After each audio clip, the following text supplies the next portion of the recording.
Apparently, there are 6 songs in this movie, so we had to break this episode into Bippity Boppity 2 parts.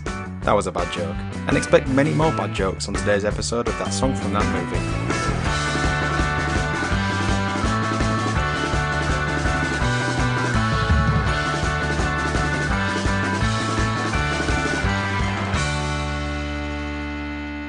Thank you for joining That Song from That Movie, the journey through the very best and worst of movie songs. You've reached us at the halfway point in our deep dive into the Disney animated classic Cinderella, not the live action version. Already we've covered the titular intro track Cinderella, the beautiful A Dream is a Wish Your Heart Makes, and the, in my opinion, arguably creatively constrained, to put it nicely, Sing Sweet Nightingale. So if you haven't already listened to part 1, go do that now. But if you have, let's crack on with part 2. Take it away, Ben. Okay, the 4th song in Cinderella is the work song, also known as Cinderellie. This song, for context, is when the mice, including the likes of Jacques, Gus, and the rest, that I don't know the names of, they're lamenting that Cinderella may never go to the ball. Oh wait, she might be able to, if they help make her beautiful ball gown. I mean, it's not that great. But anyway, what do we think of this song? Because I hate this song. Yeah, I hate this song as well. So annoying. It's just, reminds me of the, well, in a less offensive way, and we'll get into that one day, the Siamese cat song. It's like so annoying in my ears. Just the pitch of it, that Alvin and the Chipmunk sort of turning. It's the chipmunky thing, isn't it? Oh, it's just, oh my god, please, less. I literally Googled to find out when Alvin and the Chipmunks came out to see if this was before it. And it is. Is it? Really? Predates it by about 6-7 years. What about and the Squeakquel? That he probably predates that by about 60 years. And Chipwrecked. Chipwrecked. God. Oh god, yeah. That was the same team that wrote Sing Nightingale. maybe. It gives me a bit of anxiety, the clip for this, actually. Because you know that part with the needle where one mouse is putting the needle through the dress and there's the other mouse inside? Oh god, it's so close. Yeah, it's too close. The voice of Gus. Anyone do a good impression? Oh god. I was hoping. I was relying on you there, Alex. I can't really remember how it goes. Like, Cinderella. It's not anything like that. There you go. Oh yeah, yeah. Ghost. That's it. Yeah. I watched it earlier. I was like, how's it go? What was I doing? Just put that in so Alex can always remember that and share it with his family one day. What was I doing? Cinderella. Terrible. Yeah, Billy Crystal. I mean, I've lost where I am. Yeah, this is kind of. It feels like it's that kind of comedic song, like the filler song. It's if animated films have a call sheet, it's those right at the bottom. It's their song. It's the fluff characters singing, and it's naff. Yeah, it doesn't even rhyme. I mean, I know mice have a very low IQ, but make the fire, fix the breakfast, wash the dishes, do the mopping. Come on, something can rhyme with breakfast. Leave the sewing to the women. Yeah, well, there you go. 1950s, isn't it? I mean, should we have been expecting much from a song that's called The Work Song? Yeah. Nah. Like, just call it Cinderellie, right? I like as well that, like, obviously most of the stories about how Cinderella is repressed by her aunt and stepsisters or whatever, but she has like an army of mice building her a dress. I must say, throughout this film, like, when she wakes up, she puts in zero effort. Yeah, it's all the animals doing all the animals just do it for her. Yeah. Where's their glass slipper? Where's their prince? Yeah. It's a good point. Because, a lot of people do find this film inspirational, and I'm not going to take it away from you, but rethink. And, spoiler, it's going to relate to the top 5 later on. Ooh. It sounds like you guys don't have much to say about this No, one. it's just, like I say, it's annoying. I hate listening to it. I hated that it was in the film, and the film's not long, and it's a waste of time. Okay. Cool. Well, to bookend what Alex said about the animation then, during this, with a needle, there was actually probably one of my favourite bits of Disney animation completely. Okay. That's weird, because there's probably a scene in this film that I think the same thing of, but it's not this. Well, I think it's one of the best bits of animation because it's such a perfect gag It's when the lead female mouse is trying to thread the needle, and she sort of licks it like she's trying to line it up perfectly, and then when she puts it through, she puts her entire arm through, because suddenly the needle now fit the entire mouse arm through. It's good. Oh, it's perfect. It's such a great side gag. Yeah, you know what? I've never appreciated it until this point. Okay. I like the song better now. It probably doesn't bode well that my favourite part is not related to the song. No, it doesn't, but they work symbiotically. Potentially. Well, if it's a sight gag, probably not. Yeah, exactly. Should we move on to bigger and better things? Yes. Because this is probably the big song of the film, and I'm assuming this was the one you guys knew, at least. Bippity Boppity Boo. Also known as the Magic Song. Reading about this online, a lot of people call it a novelty song, which I find interesting for the amount of success and life it's had outside of the film. But for context, this is, I guess, the song in which the fairy godmother shows up and starts to confabulate both her words and the items in front of her. She makes the beautiful carriage out of pumpkins. The mice turn into beautiful horses. And Cinderella is transformed into wearing her beautiful ball gown that she takes off to meet her Prince Charming soon after. It's a very famous song. I don't know if I like it that much. I don't know if that's sacrilege. What do you guys think? It's okay, this song. I get that it's like the song of the movie, and it's probably also the scene of the movie as well. Like, if you're going to do a Cinderella parody, you're probably going to be spoofing this song and this scene, because it's iconic Disney. But the song is just utter nonsense. Mm-hmm. And halfway through, the singer just gives up and starts just, like, scatting. Can you imagine if this was Scatman John? Well, it's not that far removed. No. I'm a suds man. Skibby, skibby, skibby. Now that's the best sound you've done all night, Alex. Go on, Alex, you. Yeah, I mean, similar. It doesn't really. I've makes about as much sense as those most episodes of this podcast, and this one especially. But yeah, it's this because obviously remember the bibbidi boo, bibbidi boppity boo. But I was like, but there must be other words. There must be the rest of it must be normal words, and it just isn't, is it? And she's like, put it together, what you got, and then nonsense again. I love it. She said it like that. Put it together, what you got, more nonsense. That bit annoys me. It doesn't make sense. Like, put it together. That means she's doing like an equation. But yet it's just the same thing. And I got a B in GCSE maths, so I looked into this. It's a false algebra because Salagadoola plus Bippity Boppity Boo plus Mechicaboola does not equal Bippity Boppity Boo. That's X plus Y plus Z equals Z. It's impossible. That hurts my head. I hope someone got fired for that blunder. I'm sure they did. So, the fairy godmother is voiced by Verna Felton, who was quite famous on radio at the time. She's done a few. She was the voice of Fred Flintstone's mother in the Flintstones. She had a few sort of Disney roles in other sort of smaller pictures, especially in Lady and the Tramp. She played, I think, the voice of the owner, things like this. But this song was released as a single at the time. Again, was quite rare, but it was released as a single by Eileen Woods and the Woodsman. Now, what a great backing team for Eileen Woods. Wow. I've not heard that version, though, and I've tried to find it. I think she'd probably do it better. Although, I guess, I don't know, again, would it be weird to hear this not sung in the sort of affectionate, fairy godmother, which, again, is a staple of Disney. The idea of a fairy godmother, I think, is almost copyrighted by Disney, even though it exists in that Charles Perrault story. Again, this song was nominated in the American Film Institute's 100 Years, 100 Songs. Did not make it onto the list, which I think is good, unlike the other song. Similar to before, this was released quite successfully in a lot of cover versions. There's a Perry Como version, which is quite good. There's one by the Fontaine Sisters, which is very popular. If you ever want to listen to them, they're much better, and they add extra verses, and I think there was a version of this song which was actually released before the film, which is very, very weird. And yeah, there's other lyrics. I'm a Ready? scat man. Do you want to hear the other lyrics? Because Yes, other please. than the gibberish. If your mind is in a dither and your heart is in a haze, I'll haze your dither and dither your haze with a magic phrase.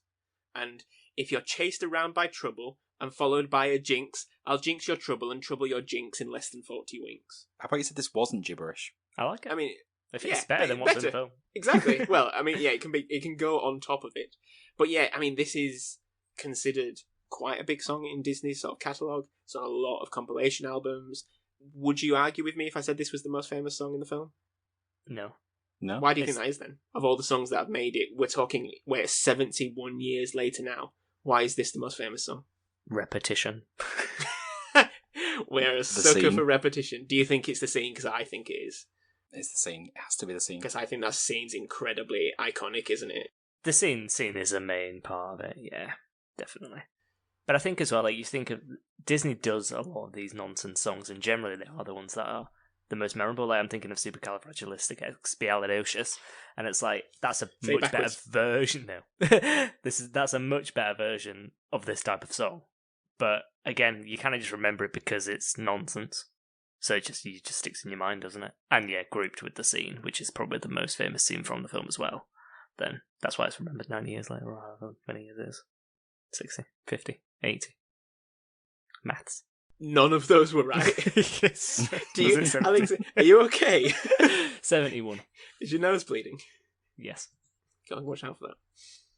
I mean, have you seen the live action remake? When Helena Bonham Carter sings this? Oh God, no. I mean, there you go. I wish you were the critic, Alex. Well, she's not great in Les Mis, when is she? No. When I think I think of who could be, like, when you picture live action fairy godmother, who do you picture? I know someone instantly comes to my mind. Oh, Mariam Margolyes. Oh my Mariam God, Margolyes. that would have been absolutely outstanding. I mean, yeah, gosh, that lady mic'd up is great anytime. Maybe like, I was going to say like Judi Dench, but I think maybe she's like too serious an actor. I think that's someone more comical. I'd have gone Betty White. Betty White. Yeah, Betty White. Just she could do comedy. You watch Community. She's great in that. Yeah, I'd have gone. What's the lady from Murder, She Wrote? Oh, God. Oh God, this is killing me. Come on, what's her name? D. I can picture her, but I don't know her name. Oh, come on, Murder, She Wrote. Did you never get home from school? God, you turned on the TV, and it was a double bill of Murder, She Wrote and Diagnosis Murder. Angela Lansbury, come on. Angela Lansbury, for terrible. We all should stop this podcast bad. now. Moving on. Dick Van Dyke was in Diagnosis Murder. Don't swear on this podcast, like. Sorry. Van. Explicit notice.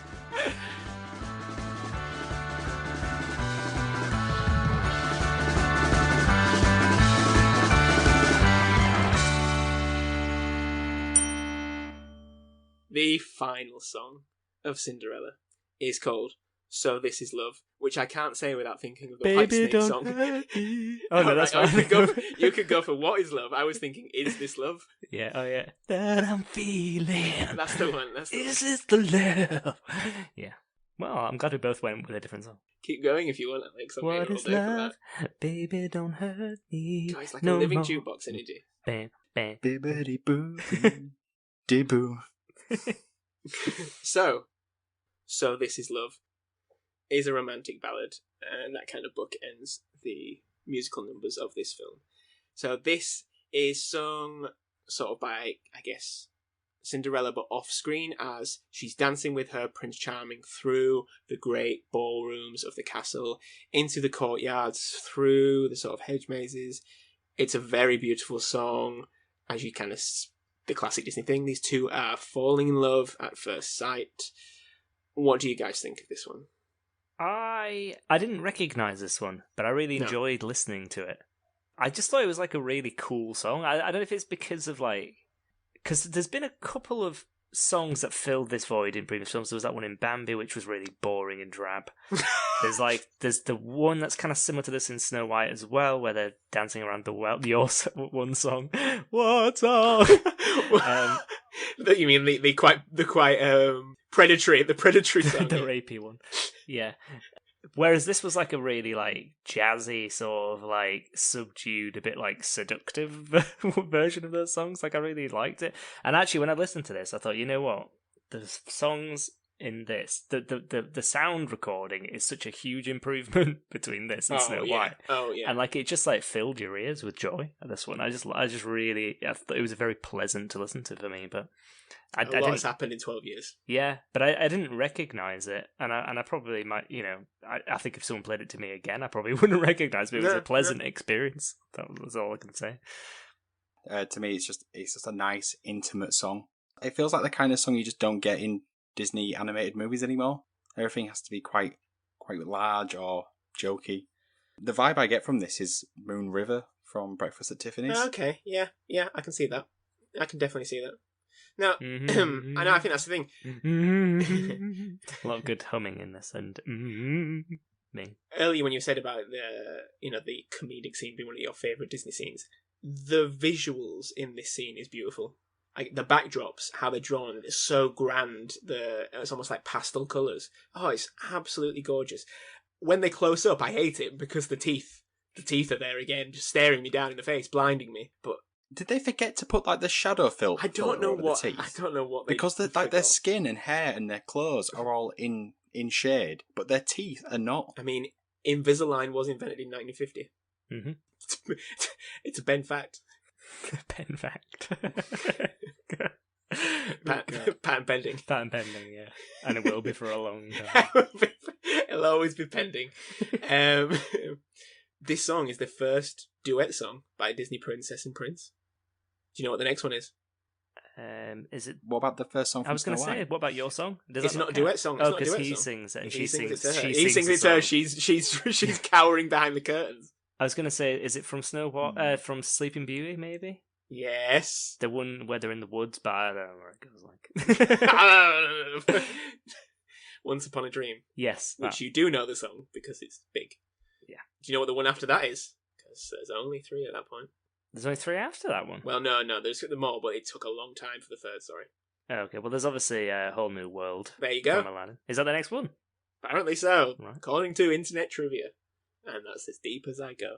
Interesting, this one, though. The original concept for this song, and a deleted song that didn't exist called Dancing on a Cloud, was for Cinderella and Prince Charming to be, seemingly, dancing in the clouds, lost in each other's gazes. That just reminds me of La La Land. That's the first thing I just thought of. It is, isn't it? Yeah, apparently I think they reused some of the ideas for Sleeping Beauty, but that doesn't resonate with me. The first thing I hear when I read that is La La Land. That amazing scene at the observatory. Yeah, when you were describing it, I was literally thinking of that weird sort of step moment into the dancing. And so on. Now, Dee, I don't know if you know this, but your favourite group of all time covered this song? Okay. This feels like a punchline. Oh, it so is. Is it the Cheetah Girls? The Cheetah Girls performed a cover of this song for Disney Mania 5. Do you not remember that poster you had on your wall, Dee? The Cheetah Girls. Do you remember the Cheetah Girls? The Cheetah Girls? I thought you said the Cheeky Girls. No, the Cheetah Girls. Do you remember the Cheetah Girls? Oh, right. He remembers the poster. That was cool. That was cool, yeah. I thought you said the Cheeky Girls at first. That was cool. I thought they only had one song. Yeah. Well, touch my bum. I'll leave it there. As a bookend, I do like this song. I think the scene's absolutely gorgeous. And yeah, the more we talk about the songs, I may be being slightly turned towards Alex's opinion that, and I'll open this up to a general thought, this soundtrack may actually be probably the best so far overall. I do really like Snow White as a soundtrack. I think the audio quality is a bit off-putting, but I think there's more famous songs in that film. But listening to these back, just in the moment, and I don't know if they're memorable or not, but I like them. They kind of, I don't know, resonate with me slightly more emotionally than probably the others have so far. Apart from the one-offs, let's not talk about Dumbo too much. Okay. I was about to. Won't. No, but like I say, do you think this is the best soundtrack so far? A question I will bring up consistently until we have covered everything and we have the dominant. Until we've got to Tarzan, and then the answer. See, I don't know if Lion King's better than Tarzan. Well, Ben, come on. Emperor's New Groove for D. It's got one good song. I think it only has one song. I ain't got close. One It's terrible. To answer your question, Ben, I think this is... Well, coming to this, I would have said it was someone at the bottom, but now I'm sort of coming around to the idea of it being second behind Dumbo. Okay, so Dumbo still sits at the top for you, best soundtrack so far. Yes. Okay. So, I'm debating between Snow White and this one. Alex, are you saying this one? I'm between this and Dumbo as in the same way that D is, but I just think maybe there are better songs in Dumbo, but I think it's something about the arrangement of these songs is just so much nicer and smoother that I just think it's more pleasant to listen to. I think they kind of just finally nailed what they were after with this one, even though the songs might not be as individually memorable. Yes, I think it's definitely those three. That's probably the best way of putting it, actually. Yeah, I think those are the three best ones we've covered so far. But this one is probably the wider soundtrack, which is probably why it was the first one they released as a soundtrack, because it's probably got more songs than maybe the other ones, even just as simple as that. Is it time for the tippity toppity 5? Put it together and what do you got? A top 7. Shocking. Top 5. So, top 5 time, and now I have gone official. No longer am I scouring the internet, terrible websites, to pull apart terrible top 5s and, low-level opinions of one person, and I'm just sort of rebranding it as my own. No, we're going to YouGov. We're going to the government-sourced website where they surveyed thousands of people to ask the important questions. And that's right, Alex and D, which Disney princesses are the best role model for girls? Wow. Ooh. So according to a YouGov poll, surveyed, I guess, from 2018, I think this was. Now, this is official Disney princesses, so no, not just Disney female leads. So which Disney princesses are the best role model for girls? So these are actually specifically princesses? Yes. I mean, maybe they might skew that slightly, but they are, I guess, in some way, royalty. Do you want to go first, D? You have your first guess. Oh god, I'm really struggling for the name. But the ginger girl from Brave. Merida. Yes. Number 3. Oh wow! Ooh. Oh, but that's Pixar, right? No, it's Disney. Oh, it is Pixar. No, Brave is Oh, is it? Pixar. Yeah, Brave's Pixar, yeah. even I know that. There must be the only one, then that's Pixar. She's an official Disney princess, though. Oh, Yeah. well, maybe that's why. So she's an official Disney princess. Rewrite the thing. Yes. Just skip that out. So Merida is number 3. Rapunzel from Tangled. Yep. No. You don't know little girls, Alex. Right, okay, Anna and Elsa from Frozen. Which one? Both of them combined. Nope. Neither of those two. Alex, think before you say. Role models. Why would they be role models? Because they care more about Tiana? sisterly love than they do about the... Bull hockey. She wanted that guy. Pocahontas? Right, let's let Alex be quiet for a minute. As someone that's with his first guess got the third pick, you have a go. Right, yes, my second guess is Tiana from Princess and Tiana the is Frog. 4th. Well done. She's not is she a princess? I suppose the film is called Princess and the Frog. Isn't Princess. It? She become... Yeah, okay. Right, Alex is going back to being in the quiet corner. D, that's 2. Keep going, see if you can get more 5. Oh, role models. Mulan? Yeah, Mulan, yeah. Mulan at number 2. Well done, D. Thank you. Keep going, D. Moana. Make waves, make waves. Moana, it's That's time you do. Moana is number 1. I see. You see, I got the top 2. Give me some credit. Well done, D. Thank you. The 5th one. This is always the hardest if you were playing that game that Chris Tarrant used to host. Who Wants to Be a Millionaire? No, was it Chris Tarrant that used to host the one? What's the Family Fortunes? Is it Family No, Fortunes? it's Les Dennis. Oh, Les Dennis. Les Dennis. Oh, the same thing. Is it another like relatively modern film?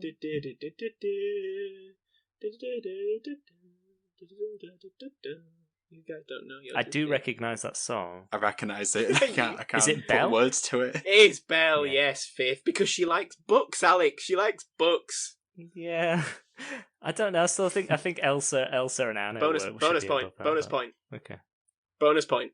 Who did people vote for the worst role model? Snow White. Who is a bad role model? And I don't mean the least votes for good role model. They asked who was a bad role model, so the most votes for bad role model. And it's not Snow White. It's not Snow White. Okay. No, she was third. Sleeping Beauty. Nope, Is it Cinderella?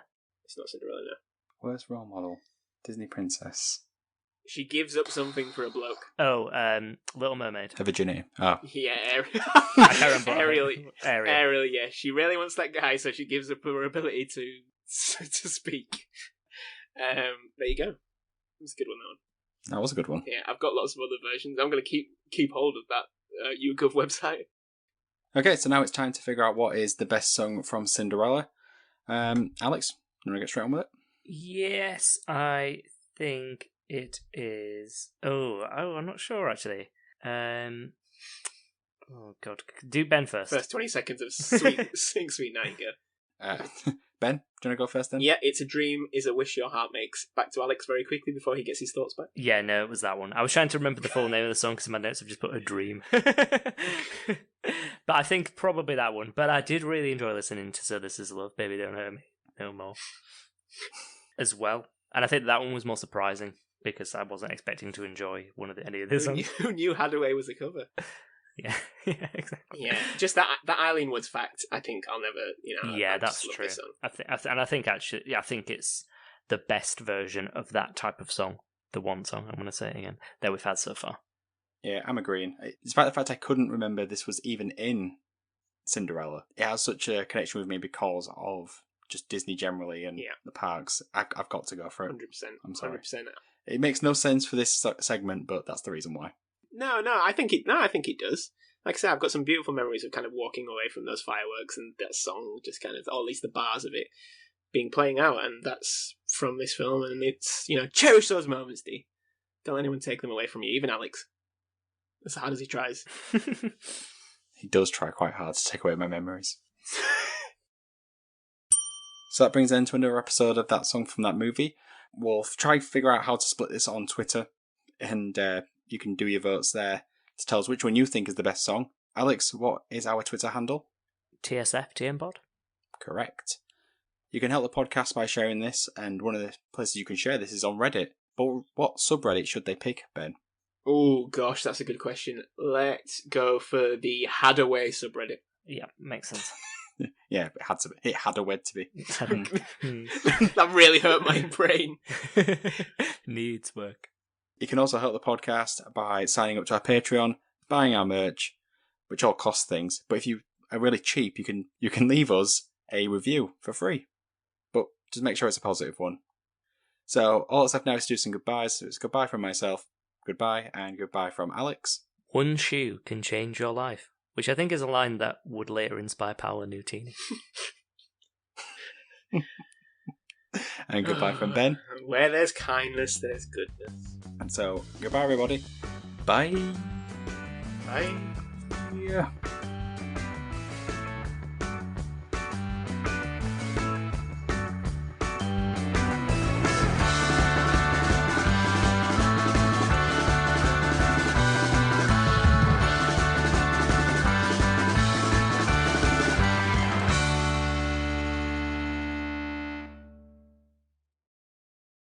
Yeah, fine with that. Yeah, cool. Ow. You alright, Alex? Yes. Yeah, just bang my head against the mic.